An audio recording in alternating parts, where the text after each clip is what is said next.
반갑습니다. 초예의 그린 스토리 채널의 초예입니다.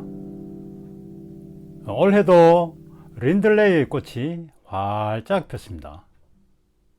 2년 전에는 5월 말에 개화를 했는데 올해는 약 일주일가량 늦네요.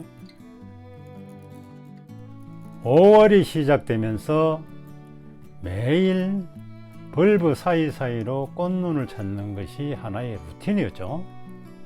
그러다가 6개를 발견하고 올해는 개화한 모습을 좀 보겠구나 하며 안심했습니다.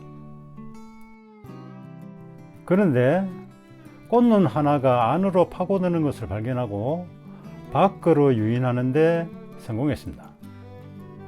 무려 22일이나 걸렸죠.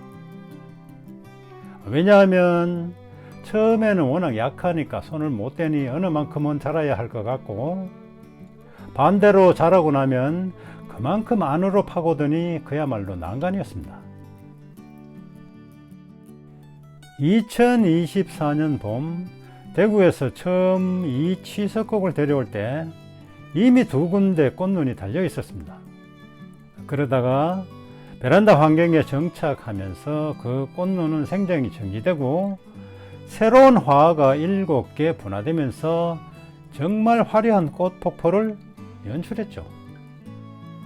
그렇게 5월 말 개화를 하고 난 뒤 한 달 반쯤 지나 또다시 새 송이를 개화하는 기적을 보여줬습니다. 말하자면 2024년은 꽃눈이 3차례나 맺는 폭발적인 에너지를 보여줬죠. 하지만 2024년 개화를 하는데 너무 많은 에너지를 쏟아버렸는지 작년에는 새로운 벌브가 2-3개 생기면서 서너 군데 꽃눈이 달렸고 그마저도 커가는 모습을 보니 개화할 힘이 부족해 보여 일찌감치 잘라냈습니다. 린들레이의 에너지를 좀 축적해보자는 생각이었죠.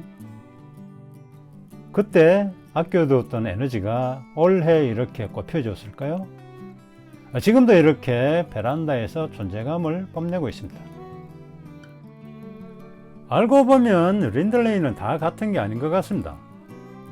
저희 베란다 환경 기준으로 좀 일찍 꽃피는 4월 개화형, 늦게 꽃피는 5월 개화형, 벌브와 잎이 큰 대형 벌브형, 상대적으로 작은 소형 벌브형, 꽃송이가 많이 달리거나 적게 달리는 형 등 정말 다양한 것 같습니다.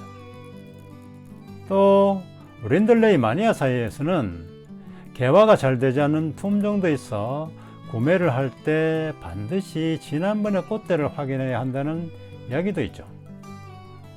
올해 이만큼 꽃을 보여주었다면 이 꽃이 지고 나서 또다시 에너지 축적에 올인해야겠죠. 내년 이맘때 화려한 꽃을 보기 위해서 말이죠.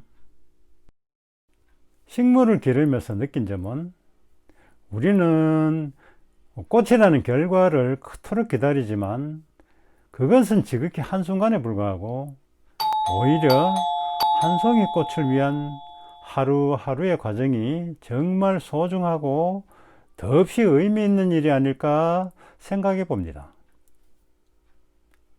감사합니다.